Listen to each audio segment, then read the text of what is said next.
La familia de mi marido sabía desde hacía meses que él tenía una aventura con mi adinerada jefa y decidieron encubrirlo. En mi fiesta de 39 cumpleaños, cuando los confronté, me instaron a ser madura y aceptar su vínculo. Su madre incluso dijo: «No seas egoísta. Se merecen la felicidad». Sonreí con calma, asentí y les entregué un sobre. Minutos después, él gritaba, suplicándome que volviera, con los ojos fijos en el contenido del sobre. Estaban todos allí cuando entré en la sala de juntas. Carlos, sus padres, Pilar y Guillermo, incluso su hermana Patricia. Pero no era una reunión de Meridiano Inversiones. Era el despacho privado de Anastasia de la Vega, y mi jefa estaba sentada a la cabeza de la mesa como si perteneciera a la familia de mi marido. Pilar fue la primera en hablar. «Clara, queríamos hablar contigo sobre oportunidades de reestructuración». Me quedé helada en el umbral, viendo moverse los labios de mi suegra mientras mi cerebro procesaba lo que realmente estaba viendo. La mano de Carlos descansando en el hombro de Anastasia, su anillo de bodas reflejando la luz de los ventanales que daban a las 4 torres de Madrid. «¿Reestructuración?», me oí decir. Guillermo se aclaró la garganta. «Tu puesto en Meridiano. Anastasia tiene algunas ideas sobre tu futuro aquí». Fue entonces cuando me di cuenta de los documentos legales esparcidos sobre la mesa y la firma de Anastasia ya en ellos. La reunión había sido programada para las 3 p.m. Lo recuerdo porque estaba revisando los informes de cumplimiento normativo trimestrales cuando la asistente de Anastasia llamó diciendo que era urgente. Sin detalles, solo que necesitaba subir a la planta ejecutiva de inmediato. El viaje en ascensor de 32 pisos me pareció normal, incluso rutinario. Había hecho ese trayecto cientos de veces en mis 5 años en Meridiano Inversiones, generalmente llevando informes sobre evaluación de riesgos o violaciones regulatorias que necesitaban la aprobación de Anastasia. Pero entrar en esa sala cambió todo lo que creía saber sobre mi vida. «Siéntate», Clara dijo a Anastasia, su voz con ese tono particular que usaba para dar malas noticias a los clientes sobre sus carteras de inversión. Llevaba el traje de Carolina Herrera carmesí que le había elogiado el mes pasado, el que dijo que la hacía sentir poderosa durante negociaciones difíciles. Permanecí de pie. Mis piernas se sentían desconectadas de mi cuerpo, pero de alguna manera me mantenían erguida. La mesa de caoba entre nosotros podría haber sido un océano. Carlos no me había mirado ni una vez desde que entré. Sus ojos permanecían fijos en un punto invisible más allá de mi hombro, de la misma manera que lo hacía cuando calculaba riesgos de mercado que no quería reconocer. «Esto es muy irregular», logré decir, mi voz sonando extraña a mis propios oídos. «Cualquier reestructuración que Meridiano esté considerando debería pasar por los canales adecuados. Recursos humanos debería estar presente». Patricia se movió incómoda en su asiento, aferrando su bolso de Loewe en su regazo como un salvavidas. Había estado llorando recientemente. Lo noté por el corrector cuidadosamente aplicado bajo sus ojos. La misma marca que me había pedido prestada en Nochebuena, cuando tuvo aquella pelea con su exnovio. «Esto no es exactamente una reestructuración corporativa estándar», dijo Guillermo, ajustándose la corbata. El anillo de sello de ICADE que siempre llevaba captó la luz de la tarde que entraba por las ventanas de la oficina de Anastasia.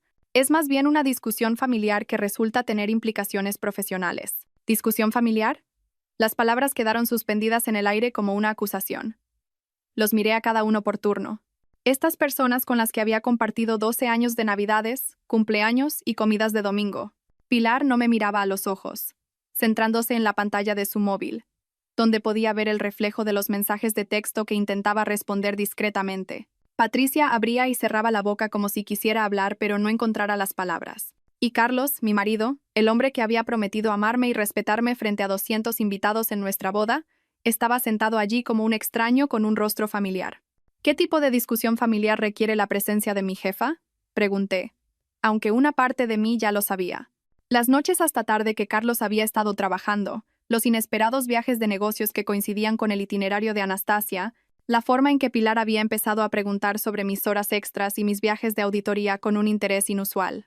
Anastasia se reclinó en su silla, la misma silla donde hace 6 meses me dijo que me ascendían a directora senior de cumplimiento normativo, que mi integridad y atención al detalle me hacían invaluable para el futuro de Meridiano, que me veía como algo más que una empleada, como alguien a quien estaba preparando para ser socia. «Clara, eres una mujer inteligente», comenzó, usando la voz que reservaba para explicar instrumentos financieros complejos a nuevos clientes. «Seguramente has notado que la dinámica en tu matrimonio ha estado evolucionando». ¿Evolucionando? ¿Qué palabra tan clínica para la traición? Y todos ustedes han sido conscientes de esta evolución. Miré a Pilar, la mujer que me enseñó su receta secreta del cochinillo de Navidad, que me había sostenido la mano durante el funeral de mi padre el año pasado. Pilar finalmente levantó la vista de su móvil. No queríamos hacerte daño innecesariamente. Algunas cosas se resuelven solas si se les da tiempo y espacio. Tiempo y espacio, repetí. ¿Es así como llaman a las reuniones secretas en el despacho de mi jefa? Los documentos legales sobre la mesa volvieron a llamar mi atención. Desde donde estaba, podía distinguir suficiente texto para entender su propósito. Acuerdos de separación, hojas de reparto de activos, incluso lo que parecía un borrador de carta de dimisión de mi puesto en Meridiano, mecanografiada en papel con el membrete de la empresa. Ya habéis preparado mi dimisión. La risa que se me escapó sonó frágil, lo suficientemente afilada como para cortar. Qué considerados. Queríamos hacer esta transición lo más suave posible, dijo Guillermo usando su voz de sala de juntas, la que desplegaba al negociar contratos para el negocio familiar de importación. Anastasia ha sido muy generosa con las condiciones de la indemnización. ¿Generosa? Mi mentora, la mujer en la que había confiado mi carrera, había estado planeando mi desaparición profesional mientras, al parecer, seducía a mi marido, y su familia no solo lo sabía, sino que lo había facilitado. Saqué mi móvil y tomé una foto de la escena, todos ellos sentados alrededor de esa mesa con sus documentos preparados y sus explicaciones ensayadas. Parecían un consejo de administración llevando a cabo una OPA hostil, lo cual, en cierto modo, era lo que estaban haciendo. Clara, por favor, sé razonable, Carlos finalmente habló, su voz cuidadosa, medida. Esto no tiene por qué ser conflictivo. Lo miré entonces, lo miré de verdad. El hombre para el que había preparado el desayuno esa mañana, cuyo café había preparado exactamente como le gustaba. Un poco de azúcar, un chorrito de leche. Llevaba la corbata que le había regalado por su cumpleaños, la plateada que resaltaba sus ojos. Tienes razón, dije, sorprendiéndolos con mi calma. No tiene por qué ser conflictivo en absoluto. Me di la vuelta y caminé hacia la puerta, deteniéndome con la mano en el pomo. Por cierto, Anastasia, puede que quieras revisar la sección 12 del Código de Ética Corporativa de Meridiano. La parte sobre las relaciones de supervisores con familiares de subordinados. Escribí esa sección yo misma, ¿recuerdas? Requisitos de documentación muy exhaustivos. El color desapareció del rostro de Anastasia mientras abría la puerta. Ah, y Pilar, cancela lo que sea que estés planeando para mi fiesta de cumpleaños el próximo mes. Haré mis propios arreglos. Los dejé allí, en esa sala de juntas con sus documentos y sus planes de reestructuración, sabiendo que la fachada de nuestra familia perfecta acababa de hacerse añicos sin posibilidad de reparación. Pero yo también sabía algo que ellos no, que llevaba semanas documentando irregularidades en los informes de gastos de Anastasia, que había notado el patrón de las supuestas reuniones de Carlos con clientes que coincidían con el horario de ella, y que la directora senior de cumplimiento normativo de Meridiano Inversiones tenía acceso a cada registro financiero, cada correo electrónico, cada transacción de tarjeta de crédito corporativa, que contaría la verdadera historia de su traición. El viaje en ascensor hacia abajo se sintió diferente esta vez. 32 pisos para planificar mi próximo movimiento. 32 pisos para pasar de víctima a arquitecta de mi propia venganza. El ascensor llegó a la planta baja de Meridiano Inversiones, y crucé el vestíbulo de mármol con unas piernas que se sentían desconectadas de mi cuerpo. El guardia de seguridad me saludó con la cabeza de la misma manera que lo había hecho cada tarde durante 5 años, sin saber que mi mundo entero acababa de implosionar 32 pisos más arriba. Fuera, Madrid se arremolinaba en su caos habitual de taxis y peatones. Pero yo me quedé en la acera, incapaz de recordar dónde había aparcado mi coche esa mañana. Mi móvil vibró. Marcos, mi asistente, me había enviado 3 mensajes mientras estaba en esa sala de juntas. Necesito hablar contigo urgentemente. Extraoficialmente. ¿Podemos vernos en la cafetería de la calle Orense? Marcos nunca pedía reuniones fuera de la oficina. En 3 años de trabajo juntos, nuestras conversaciones se habían limitado a mi despacho, la sala de reuniones del departamento de cumplimiento, o intercambios rápidos junto a la impresora. Encontré mi coche de alguna manera y conduje hasta la cafetería, con las manos firmes en el volante, incluso mientras mi mente reproducía los dedos de Carlos en el hombro de Anastasia. Marcos ya estaba allí, encorvado sobre un portátil en el reservado del rincón, su habitual apariencia impecable ligeramente arrugada. Levantó la vista cuando me senté frente a él, y algo en su expresión hizo que se me encogiera el pecho. Llevo 2 semanas debatiendo si enseñarte esto, dijo sin preámbulos, girando la pantalla de su portátil hacia mí. Pero después de verte bajar del despacho de Anastasia con esa cara, no puedo quedarme callado. La pantalla mostraba el calendario de Anastasia, el acceso ejecutivo que Marcos tenía para programar reuniones. Había resaltado docenas de bloques en los últimos 3 meses. Revisión de cartera. Privada aparecía una y otra vez, siempre en momentos en que yo estaba de viaje por auditorías o revisiones de cumplimiento. Nunca hay un nombre de cliente adjunto, dijo Marcos en voz baja. Ni información de conexión, ni sala de reuniones reservada. Y mira el patrón. Se desplazó por las semanas y lo vi claramente. Cada una de las revisiones de cartera coincidía con mi agenda fuera de la oficina. ¿Cuánto tiempo lleva pasando esto? Mi voz sonó sorprendentemente normal. La primera que noté fue en septiembre, el fin de semana que fuiste a Barcelona a la conferencia regulatoria.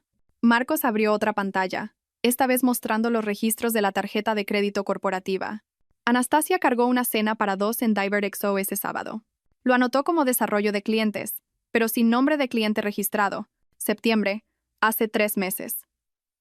La misma época en que Carlos había empezado a bloquear su portátil, a recibir llamadas en su estudio con la puerta cerrada, a ducharse antes del desayuno en lugar de después. Hay más, dijo Marcos, su voz suave pero firme.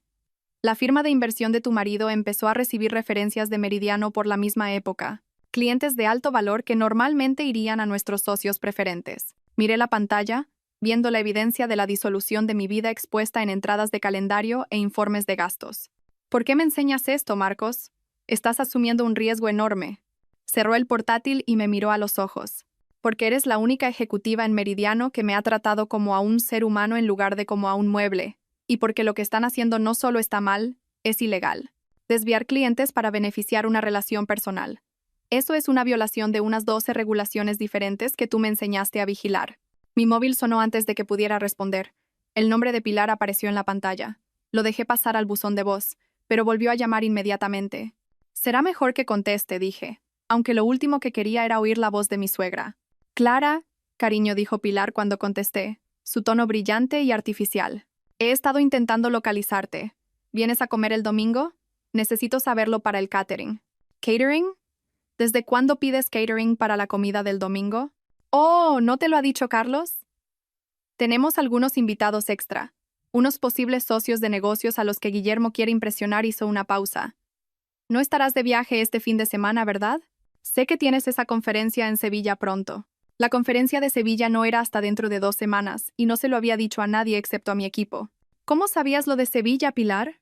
Oh, debo habérselo oído mencionar a Carlos. Ya sabes lo orgulloso que está de tus ascensos. Hablando de eso, ¿trabajas hasta tarde mañana? Pensaba pasar por el centro. Pensé que podríamos comer si estás libre. 3 llamadas en una semana preguntando por mi horario. Mi suegra, que normalmente se comunicaba a través de Carlos o con tarjetas de felicitación, de repente desesperada por saber cada uno de mis movimientos. Te digo algo sobre el domingo, dije, y terminé la llamada. Marcos me estaba observando con preocupación. ¿Estás bien? Mi suegra ha llamado 3 veces esta semana preguntando por mi horario. Nunca lo había hecho antes. Volví a mirar las entradas del calendario. Marcos, ¿puedes comprobar si había algún apellido familiar en el calendario de Anastasia durante esas horas bloqueadas? Sus dedos volaron sobre el teclado. No puedo ver los detalles de la reunión, pero... Sacó el registro de visitantes de la seguridad del edificio. Esto es interesante. Carlos Serrano se registró como invitado de Anastasia 4 veces en el último mes. Siempre durante tus fechas de viaje. 4 veces. 4 veces mi marido había visitado a mi jefa mientras yo estaba fuera de la ciudad y nadie había pensado en mencionarlo. Ni Carlos, ni Anastasia, ni siquiera Patricia, que trabajaba 2 pisos más abajo y debía haberlo visto en el edificio. La gala benéfica fue 2 semanas después. El evento anual de Meridiano para la alfabetización infantil, el único evento donde la asistencia era esencialmente obligatoria para el personal directivo. Excepto que ese año, yo estaba en Bilbao lidiando con una auditoría de emergencia que misteriosamente se había vuelto crítica justo 3 días antes del evento. ¿Tienes que ir? Clara había insistido a Anastasia cuando surgió la auditoría. Eres la única en la que confío para manejar la cuenta de Fitzgerald correctamente. Yo me excusaré por ti en la gala. Había pasado todo ese fin de semana en una estéril habitación de hotel de Bilbao, revisando documentos que podrían haber esperado otra semana, perdiéndome la gala donde, al parecer, mi marido había sido el acompañante de mi jefa. Las fotos en el Instagram de la empresa contaban la historia que no se suponía que debía ver. Carlos, con su smoking, junto a Anastasia con un impresionante vestido dorado, su mano en la parte baja de su espalda mientras posaban con clientes. El pie de foto decía: Meridiano Inversiones agradece el apoyo de nuestra familia extendida. ¿Familia extendida? La frase me daba náuseas ahora. Mi colega Beatriz lo había mencionado casualmente el lunes siguiente. Tu marido es encantador. Hizo reír a todo el mundo en la mesa de Anastasia. Es un relaciones públicas nato. La mesa de Anastasia. No en la recepción general, no mezclándose con varios grupos, sino sentado en su mesa durante toda la noche. Un honor normalmente reservado para clientes importantes o miembros del consejo, no para los cónyuges de los empleados. La pieza final del rompecabezas llegó 3 semanas antes de mi 39 cumpleaños en la boda de Raquel. Era la sobrina de Guillermo, una chica dulce que acababa de terminar su residencia en el Hospital La Paz. La recepción fue en la terraza del Círculo de Bellas Artes, con vistas al skyline de Madrid y fuentes de champán. Estaba en la terraza disfrutando de un momento de tranquilidad cuando Jaime me encontró. El hermano menor de Carlos siempre había sido el eslabón débil en la armadura de la familia Serrano, demasiado sensible para su enfoque estratégico de las relaciones. Se tambaleaba ligeramente, agarrando una copa de champán como un salvavidas. Clara dijo, su voz espesa por el alcohol y algo más. Eres demasiado buena para todo esto, para lo que están haciendo. ¿Qué está haciendo quién, Jaime? Miró a su alrededor nerviosamente, luego se inclinó más cerca. La familia. Han estado manejando las cosas, gestionando la situación, pero mereces saber que... Jaime. Patricia apareció como por arte de magia, su sonrisa afilada como el cristal. Mamá te está buscando. Algo sobre el brindis. Le agarró del brazo, pero Jaime se resistió. Deberías saberlo, Patri. Han pasado meses. Toda la familia lo sabe, y todos estamos fingiendo. Jaime está abrumado, me dijo Patricia, sus dedos clavándose en el brazo de su hermano. Emociones de boda y demasiado champán. Ya sabes cómo se pone. Se lo llevó a rastras antes de que pudiera terminar, pero sus palabras resonaron en mi mente. Toda la familia lo sabe. Toda la familia lo sabe. Las palabras ebrias de Jaime me persiguieron mientras conducía a casa desde la boda de Raquel. El skyline de Madrid se difuminaba a través de lágrimas que me negaba a dejar caer. En mi espejo retrovisor, todavía podía ver las luces del Círculo de Bellas Artes, donde dentro la familia de mi marido continuaba celebrando, habiendo silenciado con éxito otra casi confesión de su eslabón más débil. Esa noche, no pude dormir. Me senté en la mesa de nuestra cocina, mirando mi portátil, las palabras de Jaime mezclándose con la evidencia del calendario de Marcos y las sospechosas llamadas telefónicas de Pilar. El patrón estaba allí, pidiendo ser visto. Pero necesitaba más que sospechas. Necesitaba pruebas que se sostuvieran no solo en mi corazón, sino en cualquier tribunal o sala de juntas donde esto pudiera terminar. Mi compañera de universidad, Beatriz, había sobrevivido a su propia pesadilla corporativa hacía 2 años, cuando su socio malversó fondos mientras tenía una aventura con su marido. Me había hablado de una contable forense que la había salvado de la ruina financiera total. Encontré su mensaje con la información de contacto. Laura García, Investigaciones Financieras Discretas. Laura contestó al segundo tono aunque era pasada la medianoche.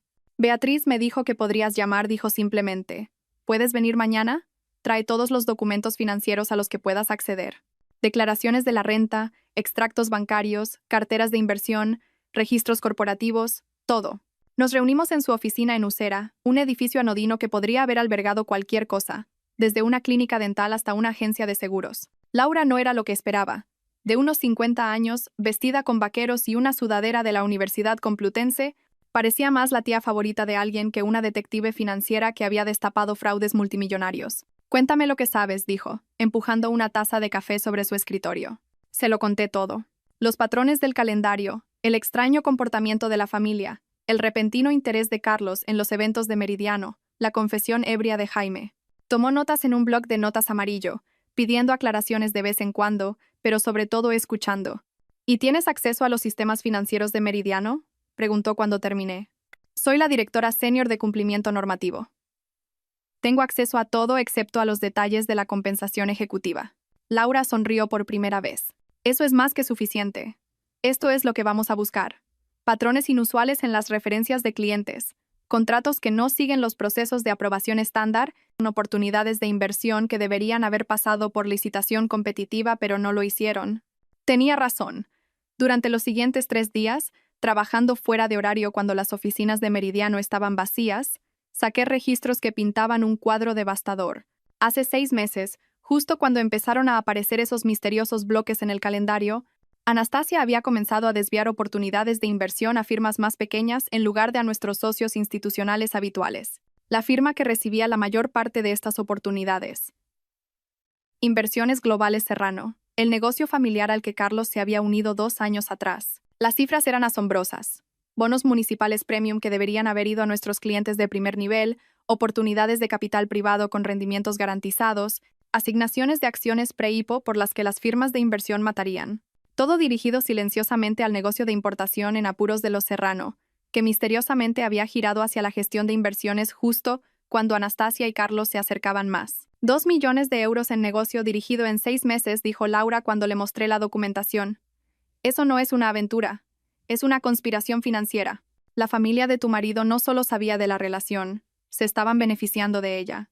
La evidencia se volvió más condenatoria a medida que profundizábamos. La firma de Guillermo en contratos que no tenía por qué ver. Pilar figuraba como consultora en acuerdos a pesar de no tener credenciales financieras. La firma de diseño de Patricia recibía de repente los contratos de marketing de Meridiano a tarifas un 30% por encima del valor de mercado. Me quedé despierta hasta las 2 a.m. esa noche en mi despacho de casa, mapeando todo en la pizarra que normalmente usaba para los flujos de trabajo de cumplimiento.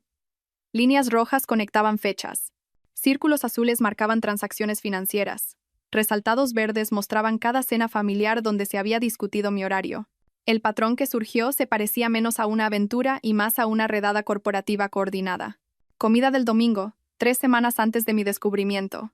Pilar preguntando por mi viaje a Barcelona. Lunes, Anastasia programando una revisión de cartera durante esas mismas fechas. Martes, una asignación de bonos municipales de 1 millón de euros a Inversiones Globales Serrano. Miércoles, Carlos trayendo flores a casa, el gesto culpable que yo había atribuido al estrés laboral. El descubrimiento de la tarjeta de crédito corporativa fue accidental. Estaba revisando informes de gastos rutinarios para la declaración trimestral, el tipo de trabajo monótono que hacía mientras escuchaba podcasts, cuando el nombre de Carlos apareció en una lista de usuarios autorizados. No de las tarjetas de su propia firma, sino de la tarjeta de Meridiano Inversiones número terminada en 4421, la cuenta ejecutiva de Anastasia. Mis manos temblaban mientras sacaba los extractos detallados. El Hotel Ritz, múltiples cargos en fechas en que yo había estado en Valencia por formación. Restaurantes como Coque, cenas íntimas para 2 durante mi auditoría en Bilbao. El alquiler en Marbella etiquetado como fin de semana de entretenimiento para clientes, que coincidió con la visita de mi madre a California. Pero lo peor fue encontrar cargos en Suárez, la joyería de la calle Serrano, el día después de que se anunciara mi ascenso, un cargo de 0 euros por lo que el recibo describía como consulta de joyería. El mismo día que Carlos me había dicho que estaba orgulloso de mí, me había abrazado y prometido que lo celebraríamos adecuadamente cuando las cosas se calmaran en su empresa. Estaba imprimiendo estos documentos cuando Patricia apareció en la puerta de mi despacho. Eran las 7 p.m. El edificio de Meridiano estaba casi vacío, excepto por algunos analistas junior trabajando para cumplir plazos. Parecía agotada, su traje de diseño arrugado, su maquillaje habitualmente perfecto, corrido. «Tenemos que hablar», dijo, cerrando la puerta detrás de ella. Seguí imprimiendo, el sonido mecánico llenando el silencio entre nosotras. Patricia se sentó en mi silla de invitados, agarrando su bolso como una armadura. «Sé que lo sabes», dijo finalmente. «Jaime me contó lo de la boda», lo que casi dijo. Me volví para mirarla, manteniendo mi expresión neutral a pesar de la rabia que crecía en mi pecho. «¿Qué es exactamente lo que sé, Patricia?» Abrió la boca, la cerró, miró al techo como buscando intervención divina. «La familia, hemos estado tratando de protegerte de un dolor innecesario. A veces, estas cosas se resuelven solas si se les da espacio y tiempo». Espacio y tiempo, repetí.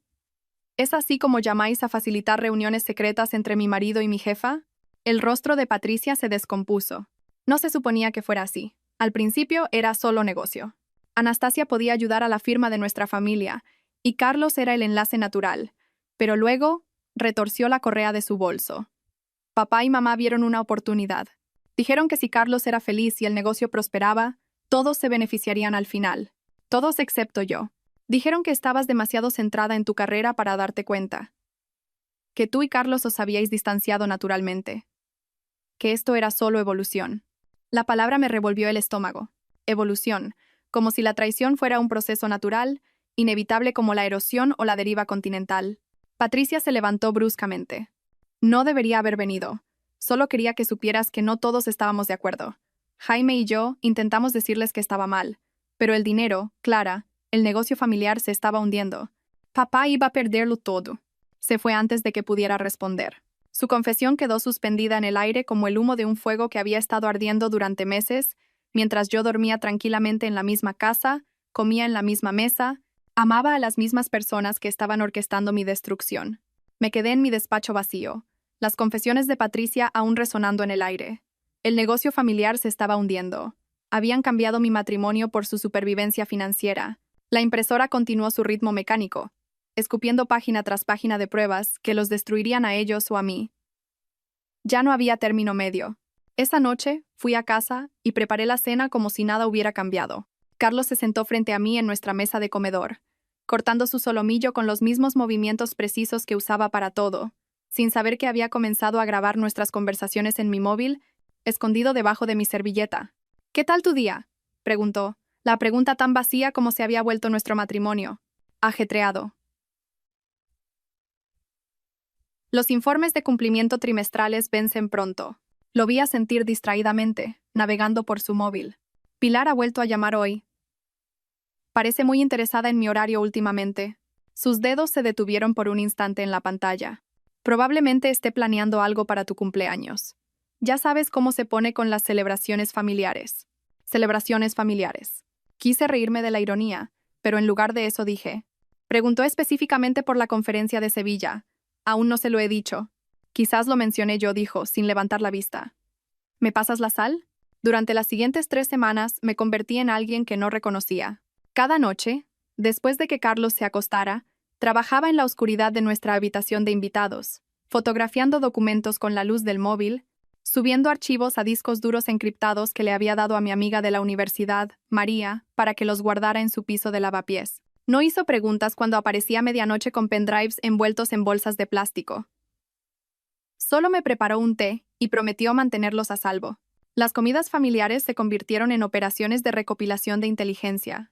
Llegaba temprano para ayudar a Pilar en la cocina, mi móvil grabando en el bolsillo de mi chaqueta mientras ella hablaba de los prometedores nuevos clientes de Carlos y de lo generosa que había sido Anastasia con las referencias. «Una mujer tan brillante», dijo Pilar un domingo, colocando rosas en su jarrón de yadró. Realmente entiende el valor de las alianzas estratégicas. No todo el mundo tiene esa visión. Alianzas estratégicas, repetí, cortando tomates con una fuerza innecesaria. ¿Es así como lo llamamos ahora? Las manos de Pilar se detuvieron en las flores. No estoy segura de a qué te refieres, querida. A nada, dije, sonriendo. Solo pensaba en el trabajo. Guillermo era menos sutil.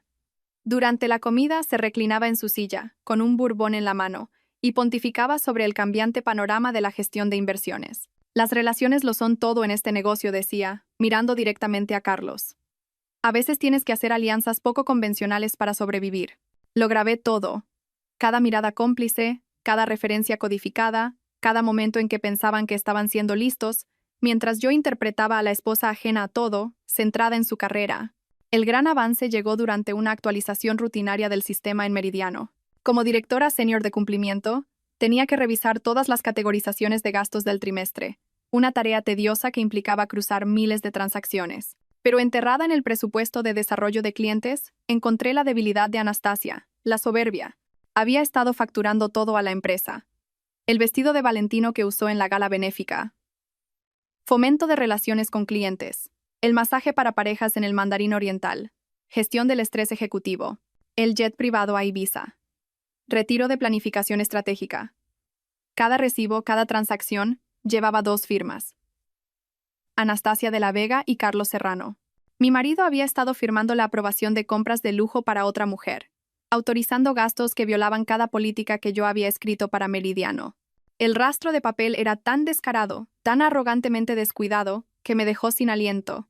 No solo habían tenido una aventura, la habían estado documentando en los registros financieros corporativos. Fotografié todo, lo respaldé en 3 lugares diferentes y envié copias encriptadas a Laura García. Su respuesta fue inmediata. Esto es fraude electrónico, delito societario, apropiación indebida. Tu jefa acaba de entregarte un caso para la Audiencia Nacional.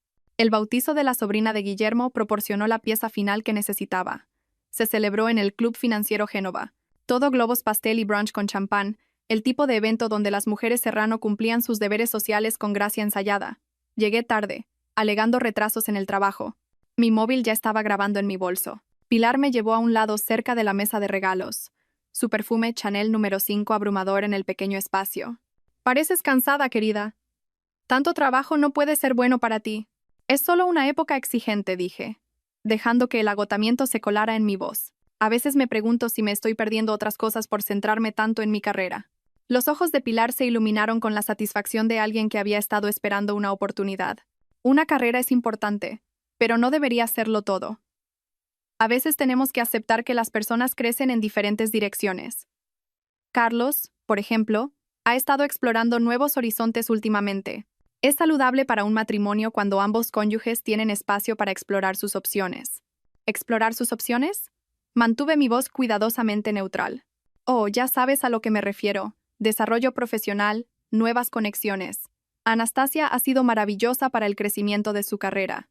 Deberías estar orgullosa de que esté expandiendo su red de contactos. ¿Y crees que yo debería centrarme en mi carrera mientras Carlos explora? Exactamente. Pilar me apretó el brazo, confundiendo mi tono con aceptación. Eres una chica tan lista, Clara. Céntrate en lo que haces mejor y deja que Carlos haga lo mismo. Todos terminan más felices así. Sus palabras, capturadas claramente en mi móvil, eran la confesión que necesitaba.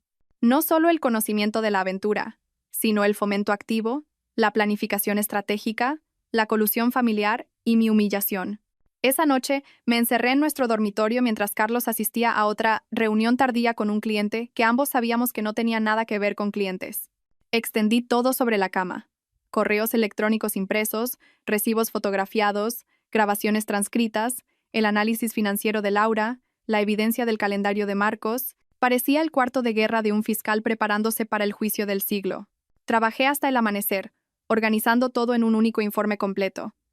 Cada sección meticulosamente documentada con fechas, horas y pruebas. Solo el fraude financiero ascendía a más de 300.000 euros en fondos malversados. Los conflictos de interés violaban docenas de regulaciones de la CNMV. El rastro de papel conducía directamente desde el despacho ejecutivo de Anastasia a las cuentas bancarias de la familia Serrano. Pero la sección más condenatoria era la cronología. 6 meses de engaño expuestos hora por hora, cena por cena, mentira por mentira. Cada vez que Carlos me besaba al despedirse mientras planeaba encontrarse con Anastasia. Cada reunión familiar donde discutían mi horario para facilitar sus encuentros. Cada momento en que me sonreían mientras contaban el dinero que fluía de mi jefa a sus cuentas. Mientras el sol salía sobre Chamberí, miré al hombre que dormía en nuestra cama, su rostro pacífico a la luz de la mañana. No tenía idea de que yo había construido un caso que destruiría todo lo que conocía. La mujer con la que se había casado, la que confiaba ciegamente y amaba completamente, se había ido. En su lugar, había alguien que entendía que el amor sin respeto no valía nada y que la mejor venganza no era emocional. Era procedimental, sistemática y absolutamente devastadora. Cerré mi portátil y miré el informe completo que había reunido. Mi marido seguía durmiendo plácidamente a mi lado mientras el sol de la mañana pintaba de dorado las paredes de nuestro dormitorio. La evidencia era completa, innegable y devastadora. Ahora necesitaba decidir cómo desplegarla. La respuesta llegó 3 días después en forma de una llamada de Pilar. Clara, cariño, tu cumpleaños es el mes que viene, dijo, su voz con un brillo inusual que me puso en alerta de inmediato. Guillermo y yo queremos organizar una fiesta para ti en nuestro chalet de La Moraleja. Es un cumpleaños tan señalado. Los 39 merecen una celebración adecuada. Pilar nunca se había ofrecido a organizar mi cumpleaños en 12 años de matrimonio. Mis cumpleaños siempre habían sido cenas tranquilas con Carlos, a veces un viaje de fin de semana si nuestros horarios lo permitían. El entusiasmo repentino se sentía orquestado, como todo lo demás que la familia Serrano había estado planeando a mis espaldas. Es muy generoso por tu parte, Pilar. Pero insisto, interrumpió, su tono pasando de sugerencia a orden. Ya he empezado a hacer los preparativos. El sábado 15, cócteles a las 7, cena a las 8. Pensé en mantenerlo íntimo, familia y amigos cercanos. ¿A quién tenías en mente para la lista de invitados? Hubo una pausa, del tipo que precede a palabras cuidadosamente ensayadas. Bueno, la familia, por supuesto. Algunos socios de Guillermo, y pensé que sería apropiado invitar a Anastasia de la Vega, dada vuestra relación profesional. Sería un buen gesto, ¿no crees? Demostrar que no hay fronteras entre la vida laboral y familiar. Sin fronteras. La frase quedó suspendida entre nosotras como una confesión que no se dio cuenta de que había hecho. Apreté mi móvil con más fuerza, forzando mi voz a permanecer firme. Por supuesto, Anastasia definitivamente debería estar allí. Maravilloso. Me encargaré de todo. Tú solo ven y luz hermosa. Después de colgar, me senté en mi escritorio y tracé exactamente lo que Pilar estaba planeando. Un entorno controlado donde pudieran manejar la narrativa. Probablemente planeaban anunciar la relación de Carlos y Anastasia como si fuera una decisión mutua a la que todos habíamos llegado juntos. Lo enmarcarían como sofisticado, moderno, evolucionado. Todas las palabras que habían estado ensayando en sus reuniones familiares mientras tramaban mi humillación. El momento era perfecto, pero no por la razón que ellos pensaban. Pasé la semana siguiente haciendo mis propios preparativos. Primero visité las oficinas de la Comisión Nacional del Mercado de Valores, CNMV, en el Paseo de la Castellana. El austero vestíbulo del edificio y los controles de seguridad me parecieron apropiados para lo que estaba a punto de hacer. La investigadora que tomó mi informe, una mujer llamada Juana Torres con ojos amables y un comportamiento inflexible, revisó mi documentación con creciente interés. Esto es exhaustivo, dijo, hojeando las pruebas del fraude financiero. ¿Cuánto tiempo llevas recopilando esto? 3 semanas de documentación activa, pero los delitos abarcan 6 meses. Levantó la vista bruscamente ante la palabra delitos. ¿Entiendes que presentar una denuncia formal desencadena una investigación que no se puede detener una vez que comienza? Lo entiendo completamente. 2 días antes de la fiesta, entregué personalmente copias de todo a 3 destinos diferentes. La CNMV recibió la documentación completa del fraude financiero. El Consejo de Administración de Meridiano recibió un paquete por burofax detallando el uso indebido de recursos corporativos y el incumplimiento del deber fiduciario de su CEO. La Fiscalía Anticorrupción recibió pruebas de la conspiración más amplia que implicaba manipulación de contratos y soborno comercial. Cada paquete estaba programado para llegar el lunes por la mañana, 48 horas después de mi fiesta de cumpleaños. Quería que los Serrano disfrutaran de su último fin de semana pensando que habían ganado, antes de que su mundo implosionara con la fuerza de una investigación a nivel nacional. El sobre que preparé para la fiesta en sí era una obra maestra de destrucción condensada. En un solo sobre de Manila, coloqué las piezas de evidencia más condenatorias. Fotografías de las firmas de Carlos en los gastos personales de Anastasia, capturas de pantalla de mensajes de texto entre él y Anastasia, discutiendo los beneficios financieros de su relación para la familia, la admisión grabada de Pilar de que quería que me centrara en mi carrera mientras Carlos exploraba opciones, y copias de las denuncias presentadas con sus sellos oficiales visibles. Lo sellé con el mismo cuidado metódico que usaba al preparar informes de violaciones de cumplimiento que acabarían con carreras y desencadenarían investigaciones penales. Este sobre sería mi regalo de cumpleaños para mí misma, el momento en que dejaría de ser su víctima y me convertiría en la arquitecta de su caída. María aceptó asistir a la fiesta sin dudarlo cuando le expliqué lo que necesitaba. Nos reunimos en una cafetería en Lavapiés, donde vivía, lejos de cualquier encuentro casual con el círculo de los Serrano. ¿Quieres que grabe lo que pase?, preguntó, removiendo el azúcar en su café con leche. ¿Están planeando algo? Puedo sentirlo. Quieren usar mi fiesta de cumpleaños para forzarme a aceptar la situación públicamente, probablemente con todos sus amigos de la alta sociedad como testigos. La expresión de María se endureció. Había estado en mi boda, me había visto construir mi vida con Carlos, me había visto intentar equilibrar mi carrera con ser la perfecta esposa Serrano. ¿Dónde debería colocarme? Pilar siempre da los discursos desde la chimenea de su salón. Si puedes conseguir un ángulo claro desde cerca del bar, lo capturarás todo. Usa tu móvil, pero sé discreta. Quiero documentación de lo que sea que hayan planeado, y quiero múltiples ángulos de sus reacciones cuando les dé mi respuesta. Vas a enfrentarlos. Voy a darles exactamente lo que creen que quieren. Una respuesta madura y sofisticada a su traición. Simplemente no se darán cuenta hasta que sea demasiado tarde de que mi definición de madurez incluye la rendición de cuentas. El jueves antes de la fiesta, visité a mi abogada para asegurarme de que todas mis finanzas personales estuvieran protegidas. Abrí nuevas cuentas bancarias solo a mi nombre. Moví mis fondos de pensiones y documenté el valor actual de todos los bienes gananciales. Si Carlos quería el divorcio después de lo que se avecinaba, yo estaría preparada. Esa noche, encontré a Carlos en su estudio, la puerta inusualmente abierta.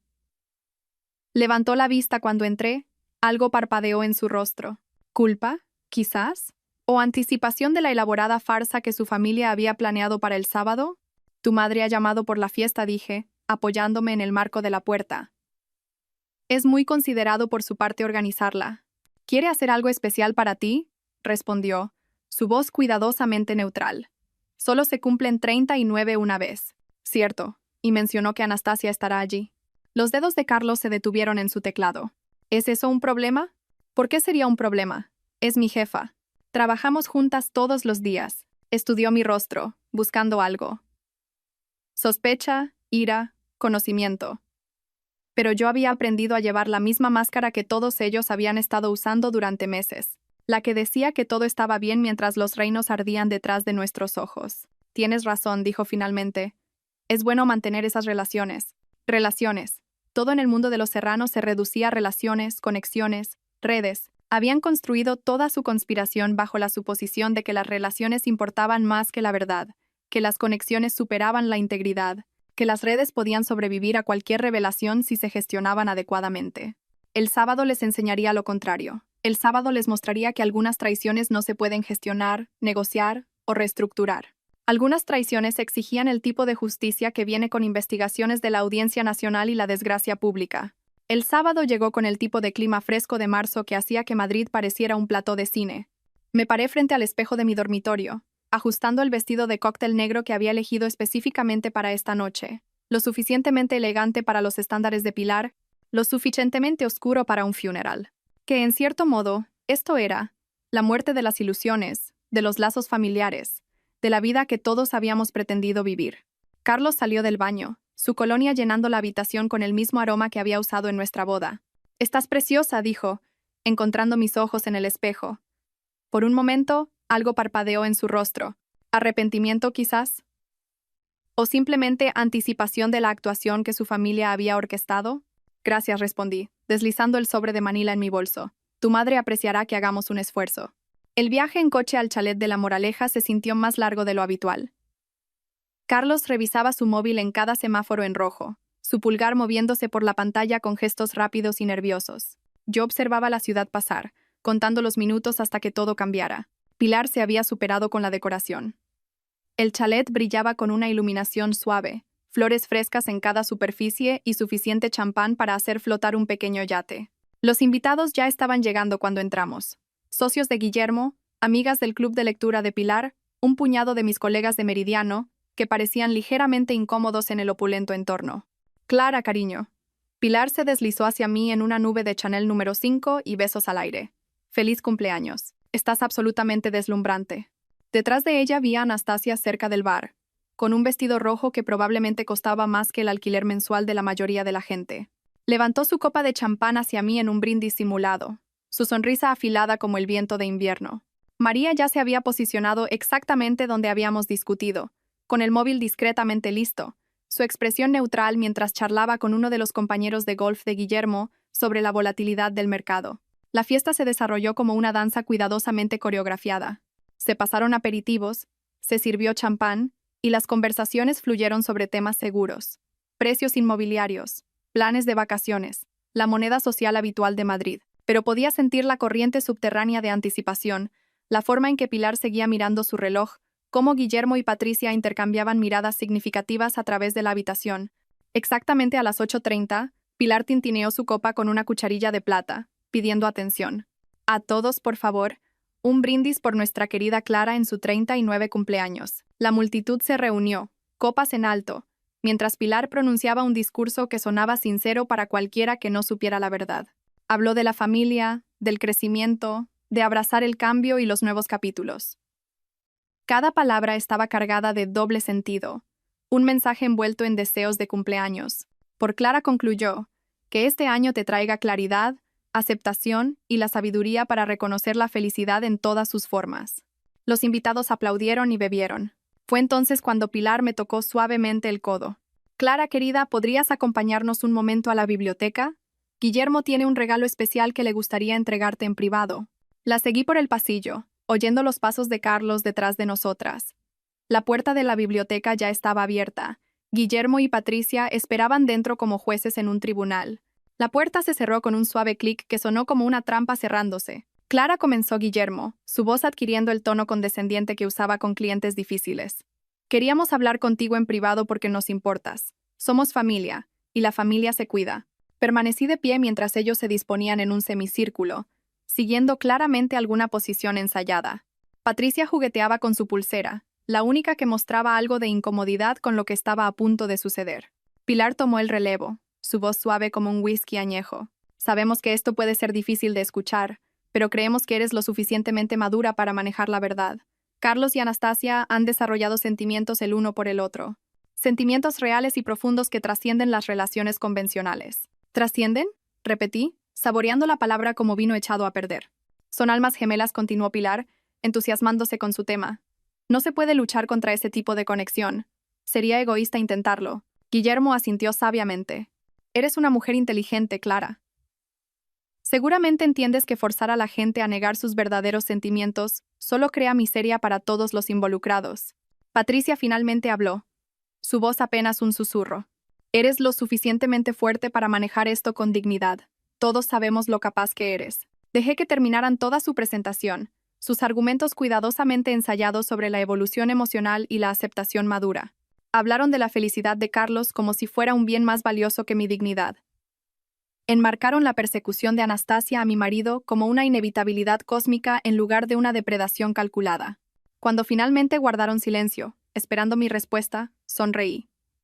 Era la misma sonrisa que usaba al revisar contratos que contenían cláusulas de rescisión ocultas. Tenéis toda la razón, dije con calma.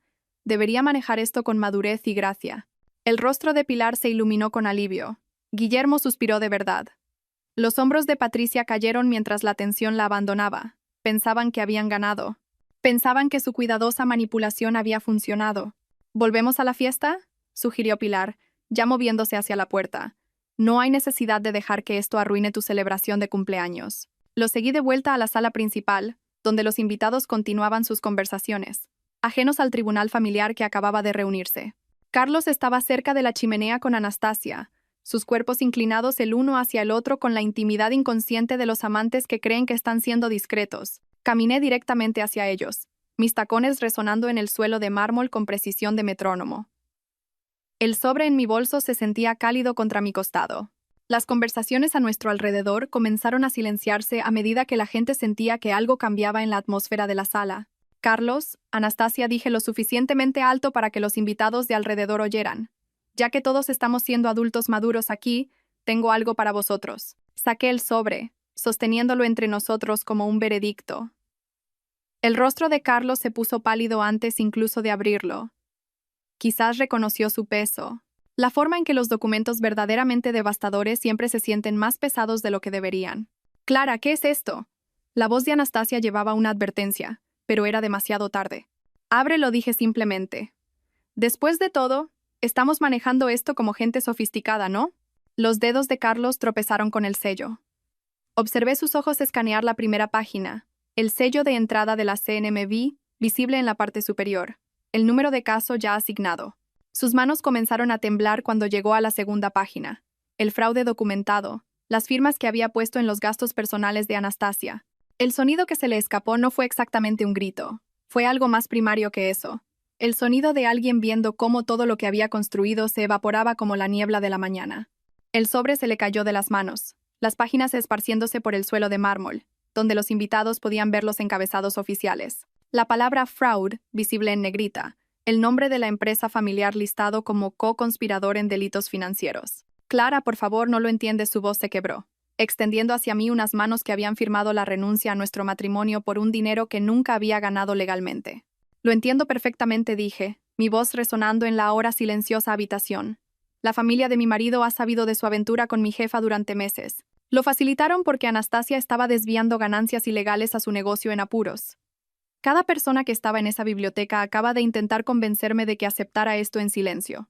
La habitación permaneció congelada mientras los documentos yacían esparcidos por el suelo de mármol italiano importado de Pilar. Los invitados parecían estatuas, las copas de champán suspendidas a medio camino de los labios, observando cómo el mundo cuidadosamente construido de la familia Serrano se hacía añicos en tiempo real. María, desde su posición junto al bar, lo había capturado todo en su móvil. La confrontación, los papeles esparcidos y ahora el silencio atónito que siguió a mi anuncio. Pilar fue la primera en moverse, su rostro pasando por un carrusel de emociones, confusión, rabia, miedo y finalmente un tipo de cálculo desesperado mientras intentaba encontrar palabras que pudieran salvar la situación. Esto es obviamente un malentendido, dijo, su voz demasiado aguda, dirigiéndose a la sala en lugar de a mí. Los asuntos familiares pueden ser tan complicados. Las investigaciones por fraude de la Audiencia Nacional no son asuntos familiares, dije, agachándome para recoger una de las páginas. Esta es una copia de la denuncia presentada ante la CNMV. El lunes por la mañana, los investigadores comenzarán a revisar cómo Anastasia de la Vega utilizó los recursos de Meridiano Inversiones para enriquecer el negocio de la familia Serrano a través de contratos ilegales y comisiones. Anastasia permaneció perfectamente inmóvil. Su vestido rojo ahora parecía una bandera de advertencia. Sus ojos se encontraron con los míos a través de la sala y vi el momento exacto en que comprendió el alcance de lo que había hecho. Su móvil vibró 1, 2, 3 veces. Probablemente su abogado ya la estaba alertando de las órdenes de embargo que afectarían sus cuentas en cuestión de horas. Los invitados comenzaron a marcharse, murmurando excusas sobre madrugones y compromisos olvidados. Nadie quería asociarse con un escándalo de esta magnitud. Los compañeros de golf de Guillermo evitaron el contacto visual mientras pasaban de largo. Las amigas del club de lectura de Pilar susurraron entre ellas, componiendo ya los chismes que se extenderían por el barrio de Salamanca antes del aperitivo del domingo. Para el lunes por la tarde, las fichas del dominó caían con una velocidad impresionante. Me senté en el despacho de mi casa, observando la destrucción a través de correos electrónicos, alertas de noticias y llamadas que no contesté. El Consejo de Administración de Meridiano convocó una reunión de emergencia a las 7 a.m. Para el mediodía, Anastasia estaba suspendida a la espera de una investigación. Su acceso a la empresa fue revocado, su oficina sellada. La UDEF, Unidad de Delincuencia Económica y Fiscal, había llegado a las 10 a.m., con cajas y discos duros, comenzando la contabilidad forense, que desentrañaría años de fraude cuidadosamente oculto. Marcos me envió un único mensaje. Se ha ido. Hay agentes aquí. El consejo quiere verte mañana a las 9 a.m. El negocio de la familia Serrano se desangró de clientes como una arteria seccionada. 3 contratos importantes fueron rescindidos en 24 horas mientras los socios se apresuraban a distanciarse del escándalo. El teléfono de Guillermo sonaba constantemente.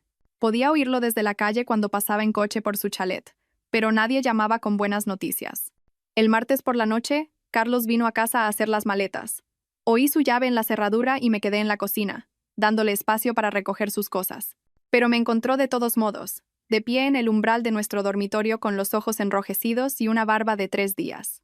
¿Podemos hablar? Su voz estaba ronca, rota. Me aparté de la ventana donde había estado observando despertar a Madrid tras otra noche de insomnio. No hay nada que discutir. Tu abogado puede contactar con la mía. Entró en la habitación y de repente el espacio se sintió demasiado pequeño. Clara, por favor, déjame explicarte. ¿Explicar qué? ¿Cómo firmaste los gastos personales de Anastasia? ¿Cómo tu familia orquestó todo esto? ¿Cómo os sentabais todos a planificar mi humillación mientras comíais las cenas que yo preparaba? Se arrodilló junto a nuestra cama, la cama donde habíamos pasado 12 años juntos, donde habíamos hablado de hijos que nunca tendríamos, donde lo había abrazado después del funeral de su abuela. Nunca quise que llegara tan lejos, sollozó, su cuerpo temblando. Empezó como un negocio. La empresa de papá se estaba hundiendo. Anastasia se ofreció a ayudar y luego se convirtió en otra cosa. Se convirtió en fraude. Se convirtió en conspiración. Se convirtió en una traición a una escala que no podría haber imaginado. Mi familia me empujó hacia ella. Decían que era para el beneficio de todos. Que tú estabas demasiado centrada en tu carrera para darte cuenta o para que te importara. Hicieron que pareciera que estaba haciendo lo correcto para todos. Sus palabras podrían haberme conmovido hace 6 meses, cuando todavía creía en el hombre con el que me había casado. Ahora sonaban como lo que eran, intentos desesperados de culpar a otros, de minimizar su responsabilidad, de transformarse de perpetrador a víctima. Tu familia no falsificó tu firma en esos documentos, dije en voz baja. No te obligaron a reunirte con Anastasia en el Ritz mientras yo estaba de viaje. Tú tomaste esas decisiones. Todavía te quiero, susurró buscando mi mano. Di un paso atrás. No, no me quieres. Amas la vida que yo proporcionaba, la estabilidad, la respetabilidad, la tapadera para los chanchullos de tu familia. Pero el amor no conspira. El amor no engaña. El amor no trata la dignidad de alguien como un daño colateral aceptable. El miércoles llegaron los papeles del divorcio. Mi abogada, recomendada por Laura García, era especialista en divorcios de alto patrimonio que implicaban delitos financieros. Le presentó a Carlos unos términos no negociables. Renunciaría a cualquier derecho sobre el piso, nuestras inversiones conjuntas, incluso el coche.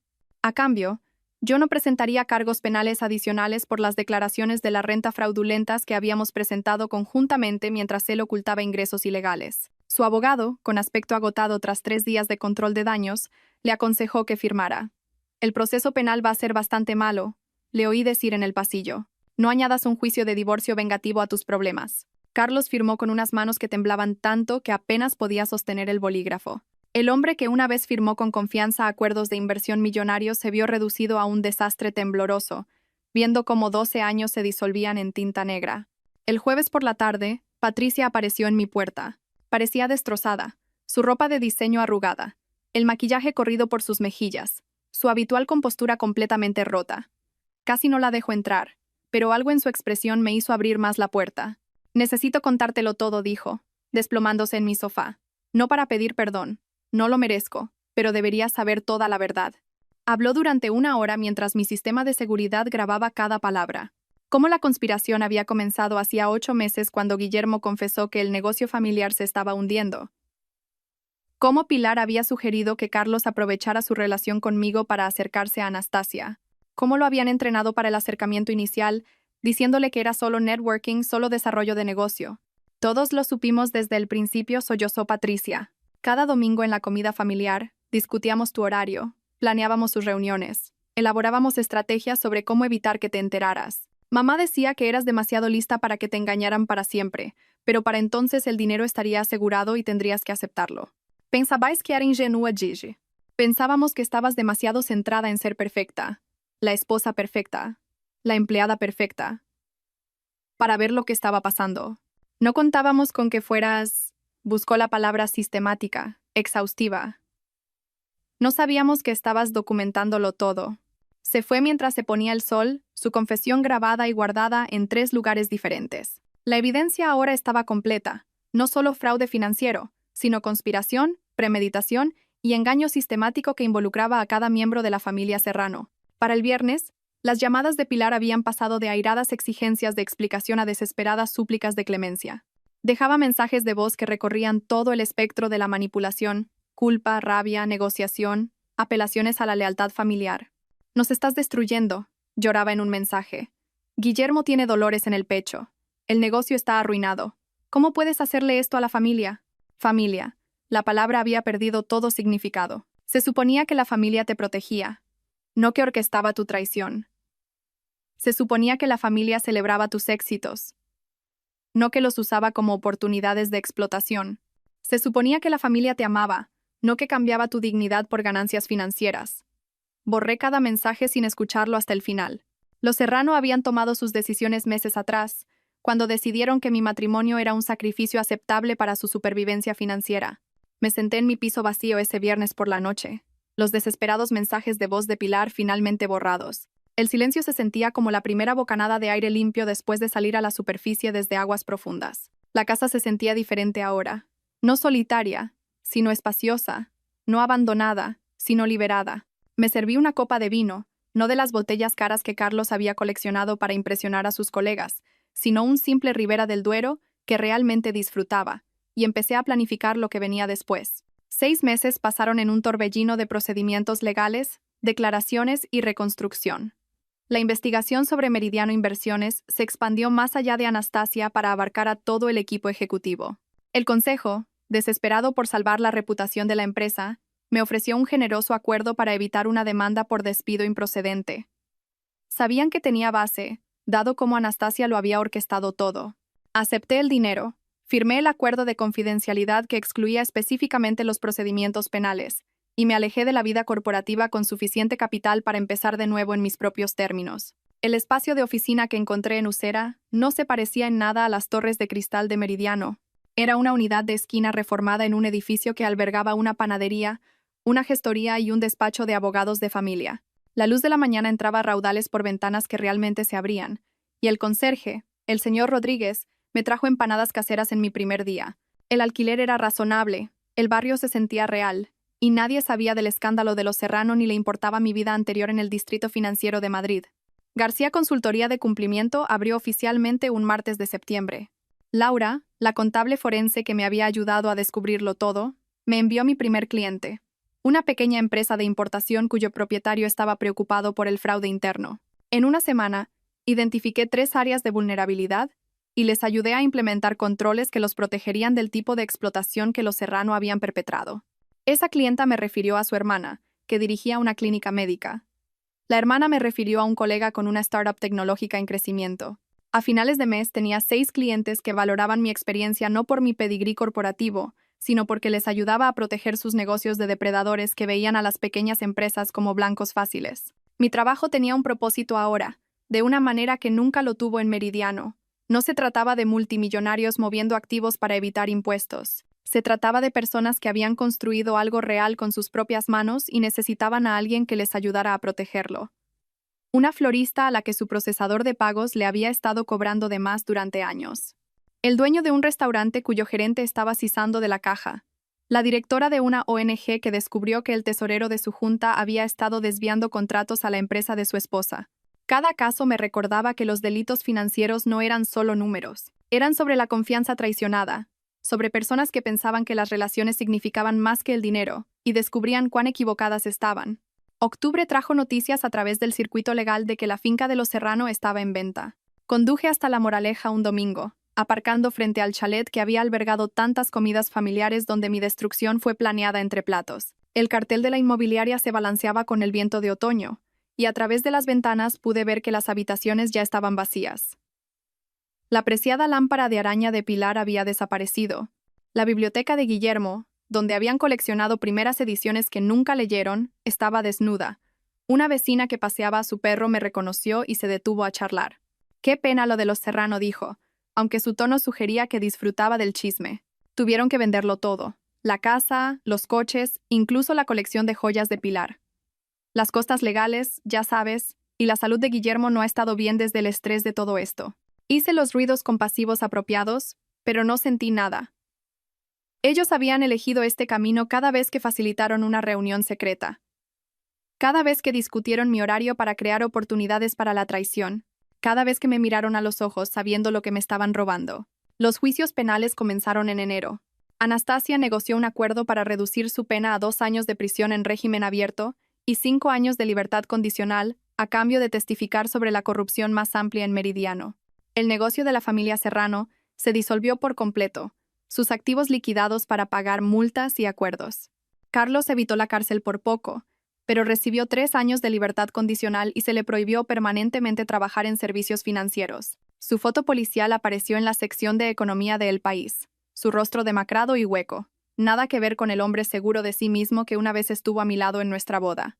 Guillermo sufrió un leve infarto durante los procedimientos, y requirió cuidados constantes que agotaron los ahorros que habían logrado ocultar a los investigadores. Pilar, que había pasado décadas cultivando su posición en la sociedad, se encontró desinvitada de las juntas de caridad y los clubes sociales. Patricia se mudó a Valencia, cambió su apellido y empezó de nuevo donde nadie conocía el escándalo. Mi 40 cumpleaños llegó en marzo, exactamente un año después de la fiesta que destruyó la dinastía Serrano. María insistió en organizar una cena en su apartamento. Nada elegante, solo amigos que me conocían antes de convertirme en lastra. Serrano, antes de Meridiano, antes de que nada de eso importara. Nos sentamos alrededor de la mesa de su cocina comiendo comida china de los cartones, bebiendo vino que costaba 12 euros la botella, jugando a las cartas hasta la medianoche. Nadie mencionó a Carlos ni el escándalo. Hablamos de cosas normales.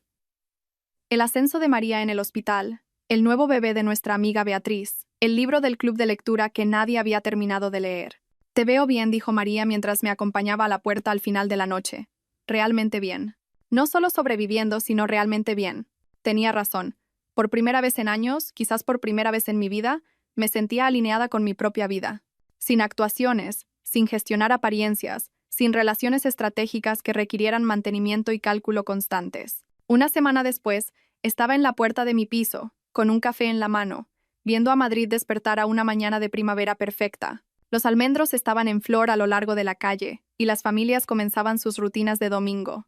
Una pareja joven pasó con su bebé en un cochecito, y pensé en los hijos que Carlos y yo nunca tuvimos. Una bendición ahora, aunque no lo pareciera en su momento. Mi móvil vibró con un mensaje de un nuevo cliente. Una pequeña firma de inversión que quería ayuda para establecer protocolos de cumplimiento que los protegieran tanto del fraude interno como de socios depredadores. Era exactamente el tipo de trabajo que importaba, ayudar a las empresas a protegerse de gente como Anastasia y los Serrano. La verdad que había aprendido no era sobre venganza o justicia, ni siquiera sobre supervivencia. Era más simple que eso. Cuando alguien te demuestra con sus acciones que tu dignidad es una víctima aceptable para su propio beneficio, Créeles. Documenta todo. Denúncialo a las autoridades competentes y luego construye algo mejor con lo que quede. Los Serrano pensaron que estaban llevando a cabo una sofisticada operación financiera, que su conspiración era sobre dinero, conexiones y ventajas estratégicas. Nunca entendieron que lo que realmente estaban haciendo era enseñarme mi propio valor.